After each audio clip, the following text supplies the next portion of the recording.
সে গোসল করতেছে আনন্দিত হইয়া। আমার যমুনার জল দেখতে গেল, স্নান করিতে লাগে ভালো, যৌবন মিশাইয়া দিলাম জলে। আমার যমুনার জল দেখতে গেল, স্নান করিতে লাগে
সবাই নিয়ে যেতেছে বাড়িতে। তারপর এই জায়গার মধ্যে পড়ি ওই যে পর্বত থেকে দানব রওনা করেছিল বাবা। যে সময় তাদের উপর দিয়ে দানবটা যাইতেছে, হঠাৎ দেখে অপরূপ সুন্দর একটা মেয়ে বাবা দাসী বান্দিরা নিয়ে যাইতেছে। দানবে মনে মনে এই সময় ইসলাম একটা পুরুষ, সে আমারে বলছে কিছুদিন পরে গাইবার লাগে অনেকটা মেয়ে বলতে সামনে তেরাও তো যেতাম না। দানবের বেশ ছাড়িয়া দেয়া সাথে সাথে একটা পাখির স্রোত ধরেছে। পাখির স্রোত ধরে আস্তে আস্তে আস্তে আস্তে বাবা নামতেছে, আর তারা যে যাইতেছে কোনো খবর নাই। যে সময় কাছা কাছা এসে গেছে, দানবটা বাবা সবার মধ্যে স্থল থেকে কুলকাম করে তারপর মারিয়া ধরিয়া গনিছে শুনে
সাথে ওই যে দানব পাখির বেশ আছেন, সাথে সাথে পাখির বেশটা চাইলে একটা দানবের আকৃতি ধরছে। লক্ষ্য করে চাই গেন্দে কুল যে পাখি হরণ করে আনার সাথে সাথে সে দানব হয়ে গেছে। গেন্দে কুলে কোথায় কইতেছে দানব,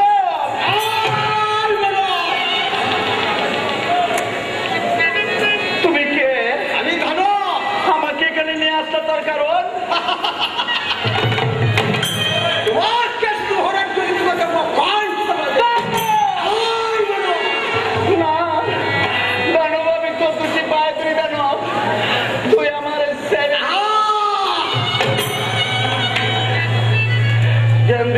মনে মনে কয় আল্লাহ আমি দানবের হাতে ধরা পড়ে গেছি, এবং যতই চেষ্টা করি দানবের হাত থেকে বাঁচার আমার কোন রাস্তা নাই।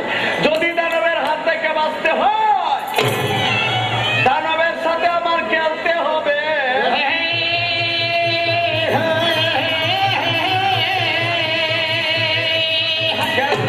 কুলে মনে মনে কয় দানব, তুই হইছ দানব আর আমি হইছি বাংলাদেশের মানব। তুই আমারে হরণ করে আনছস খাইবার লাগে, আমি এমন অসার তারা ভান দিয়ে অন্তরে খাইবে তার কথা জীবন ভরা গুলাম। বাবা বেড টেনের বুদ্ধি সাথে সাথে বাবা সে গেন্দে খুলে বাবা দানব ধরে অসার তারা ভান দেওয়া আরম্ভ করছে। গেন্দে খুলে কইতাছে দানব রে তুই আমারে খাইতে আনছস, তবে একটা কথা আছে খাইবে বালা আমি তো না করতাম না, কারণ ধরা যখন করছি তুই যেটা ইচ্ছে নেই পারবে। তবে আমি মনে হচ্ছিলাম যে তুই আমার হরণ করে আনছস বিয়া শাদি করবার লাগিয়া, আর তুই কথা আমার কায়াল বার লাগে, তবে কি কায়াল বলবে মানবের সঙ্গে দানবের সঙ্গে কোন মানবের বিয়ে হয় নাই। আরে বাবা দানবের সাথে কত মানবের বিয়া হয়েছে, তুই মনে হয় জীবনে বিয়া করছস না। এটা তো ফর্মুলাটা তোমার জানা নাই বেকা। মানবের সাথে দানবের যদি বিয়া হয় তবে সবচেয়ে শান্তি হয়। আর তোরা দানবের মধ্যে বিয়ে হবে তোর ঠিক মতন আদর যত্ন স্নেহ কোনো কিছু করতো না। আমার যদি বিয়ে হওয়ার আমি জীবন ভরে তোর গুলামি হরবাম, তোর খেয়ে খেয়ে ভক্ত হরবাম। রাজি আছ?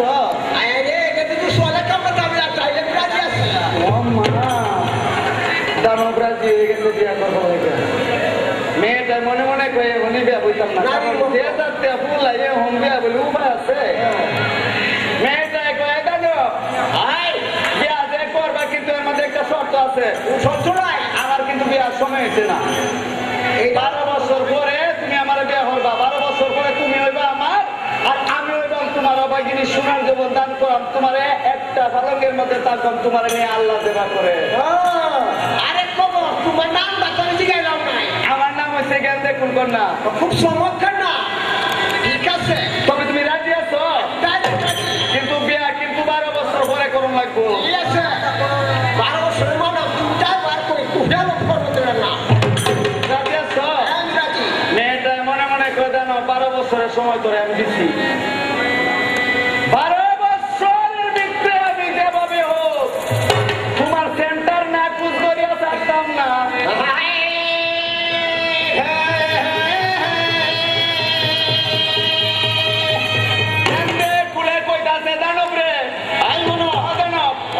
তুমি আমার হরণ করে আনছো পর্বতের মধ্যে বাংলাদেশ থেকে, আমার কি খাওয়ান লাগতো না? আরে খাওন, তুমি খাওয়ানোর চিন্তা করো রে। 2-4টা আত্মী যদি তোমার রান্না মারে দেয় তাহলে খাওয়াতে না। বলে আমরা তো এইসব খাওয়ান খাই না। কি খাওয়ান খাও? ওই বাংলাদেশ থেকে সাইল আনো লাগবো, ডাইল আনো লাগবো, তো হয়তো আনো লাগবো। বলে আর এই একটা ব্যাপার হইল নাকি? দানবের শুরু ভাই আসিন একটা লালচার নাম ডাক দিয়ে কোথায় লালচান ধরে গেছে। কয় ভাই কি হয়েছে? বলে তোর ভাই বিপদে পড়ছে। কয় কি? কয় বাংলাদেশ থেকে একটা মেয়ে আনছিলাম হরণ করে খাইতে, আমি এখন কয় আমারটা বিয়ে করবো তোর ভাবি। এখন তো তার লাগে কিছু খাওয়ানো লাগে। কয় কি খাও? বলে বাংলাদেশে থেকে 3 জন, একজনে আনবে সাপ, আরেকজনে আনবে ডাল, আরেকজনে আনবে তরকারি। 3 দানব পাওয়া হয়েছে। কয় ভাই যাই আনতে বাংলাদেশও যদি কোনো বাজারের মধ্যে লাম্বে হরি করে, যদি বাজারে মানুষ জায়গা বাজারে লাম্বে মানুষের বেশ যদি হয়ে লাগিয়া 3 দানব বাবা বাংলাদেশে গেছে গিয়ে একটা ছোটখাটো বাজারে লামছে। লাম্বে মানুষের বেশ ধরিয়া এখন তো বাবা সারও চিনে না, ডাইলও চিনে না, তরকারিও চিনে নাই।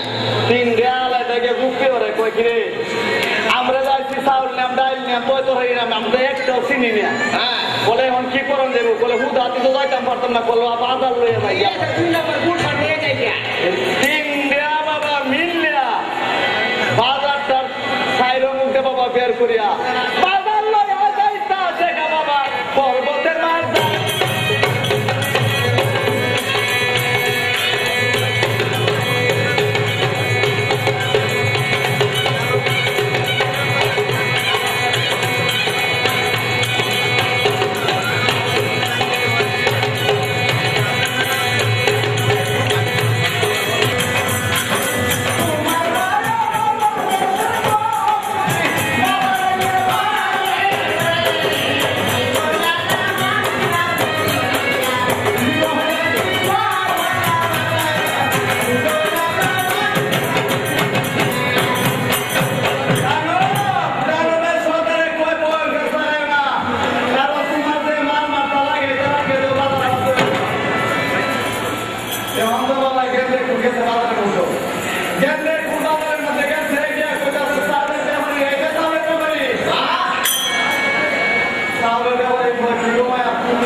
তুমি একজন মেয়ের মানুষ তুমি কি কিনাকারি করতেছো কিনাকারি করতে পারছি না কয় তোমরা যে আমি ব্যবসা করতেছো এই বাজার কিন্তু বাংলাদেশ না করে কই বাজার আয় হতে তারা শুরু বাবা মুন্নে তোমার দ্বারা হাজার নাই আমার ঠিক হয় আমি পাঠাইছিলাম জানো রেসা আর রায় কয় করে আমরা গিয়ে সিনেমা দেখে বাজার লয়ে আয় ব্যবসা ইদার সিনেমা লোক মায়া যা সাউন্ড লাগে সব রাখে বাজার সামনে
কইতাছে দানব রে, আর দানবে সব কইতাছে গেন্দে কুলে কয় দানব ও দানব বাহুনি আচ্ছা কসে কুলে হরমুজের আত্মতে তোমার মরণ হইব আচ্ছা মরণটা কি বলবো এটা কি জানতাম পারি বলে বল তুমি যখন জানতো স্বভাবই তোমার কাছে কইয়া কিন্তু আমার মরণটা এতই একটা ঝামেলার মরণ আমারে মারবার মতো কোনো ক্ষমতা নাই ওই যে দেখো আলে দেখো মন্দির আছে ওই মন্দিরের মধ্যে একটা কুয়া আছে ওই কুয়ার মধ্যে নামতে হবে যাইতে হবে পাতাল নগরে গিয়ে দেখবো একটা গাছ আছে ওই গাছে 3টা ডাল আছে 9টা পাতা আছে ওই 9টা পাতার মধ্যে একটা পাখি সদায় সর্বদা বিরাজ করতেছে ওই পাখিটার ভিতরে আমার রুহুটা পড়া আছে ওই পাখিরা যদি মারতে পারে তবে আমার মরণ হইব এছাড়া আমার মরণ হইতো না বলে আচ্ছা পাখিরা কিভাবে মারণ লাগবো ওই পাখিরা মারার অন্য কোনো পদ্ধতি নাই ওই গাছের তলে একটা তীর কুফা আছে ওই তীরটা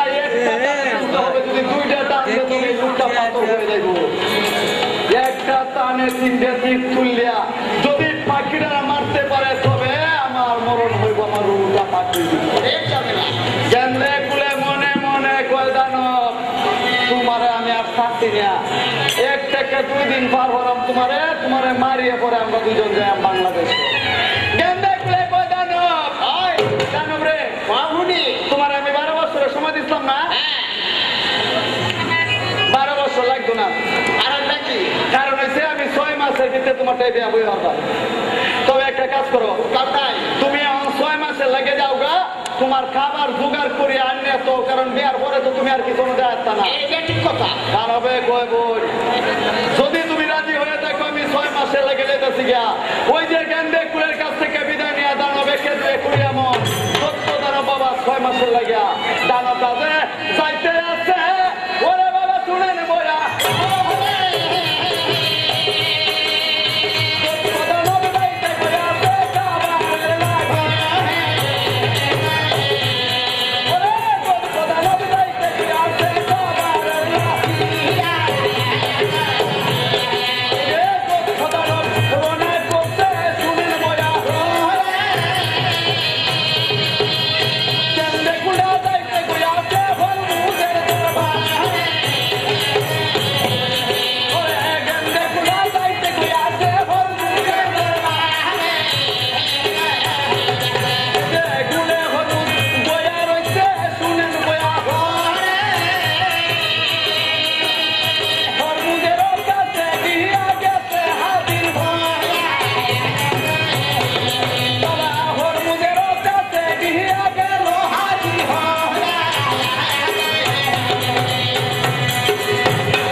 ব্যাপার কি কয় ভাই সাহেব এই যে কুয়াটা আছে না এই কুয়ার মধ্যে নামতে হবে পানির পাকে তোমার যেতে হবে পাতাল নগরে গিয়া দেখবে একটা গাছ আছে ওই গাছে 3টা ডাল আছে 9টা পাতা আছে 9টা পাতা একটা পাখি সদায় সর্বদা বিরাজ করতেছে ওই পাখিটার ভিতরে দানবের রুহুটা ভরা আছে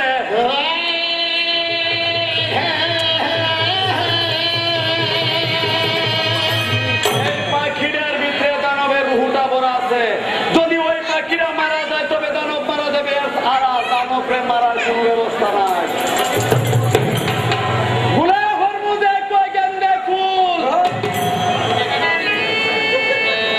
তথ্য যখন পেয়েছি দানবরে বিবাদ দিতাম না যাই বললা গিয়া তুমি আমার জন্য দোয়াই করবা যাতে আমি দানব তারে মারতাম পারি আর এক গালি গেন্দে খুলে মনে মনে কইতাছে আল্লাহ যদি তারে বাড়ায় আর যদি সে আল্লাহ না উত্তর করতারে গেন্দে খুলে কইতাছে ভাই সাহেব আমিও তোমার সাথে যাই ওই যে 2 জন মিললে বাবা একে দিয়ে করিয়া মন আল্লাহর নাম স্মরণ করিয়া ওই যে কুয়াটা আছে কুয়ার পারে খারোয়া লম্বা দিয়া করিয়া গেছে কুয়াটার মাঝে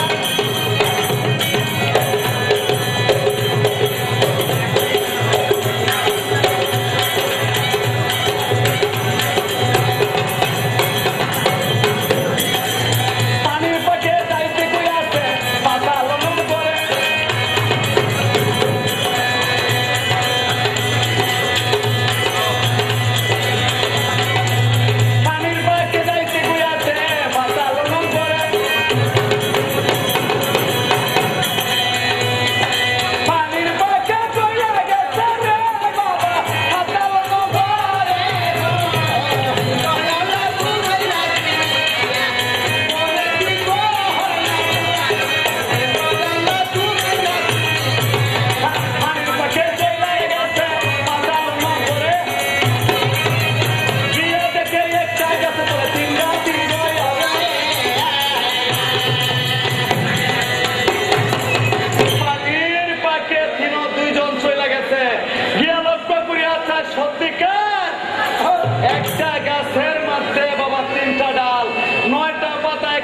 পাখি সদায় সর্বদাই ওই পাতার মধ্যে বিরাজ করতেছে। গুলে হরমুজ দেখো এখান দেখুন, ওই যে তীরটা আছে ওই তীরটাই তো তুলতে হবে।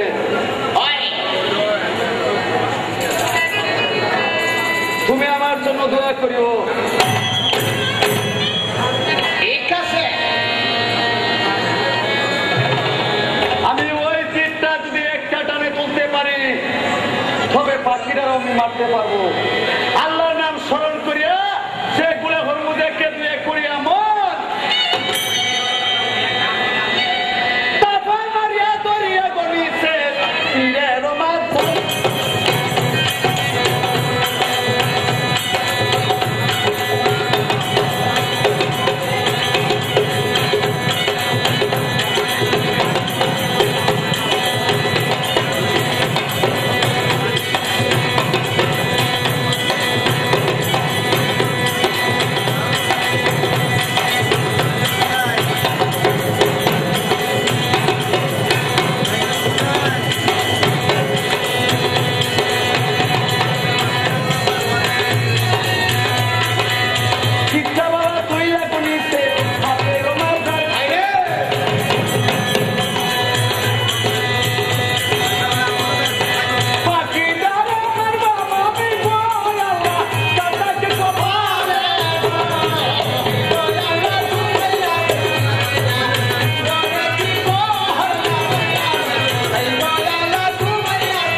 হাতের মধ্যে দিচ্ছে গেন্দে কুলে কইতাছে ভাই সাহেব,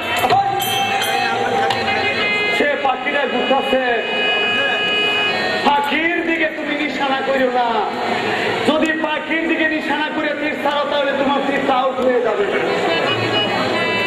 পাতার দিকে নিশানা করিও রে, ওই বন্ধু বলি যে তোমারে তাহলে তীরটা লাগবো, কিন্তু পাখিদের শরীরে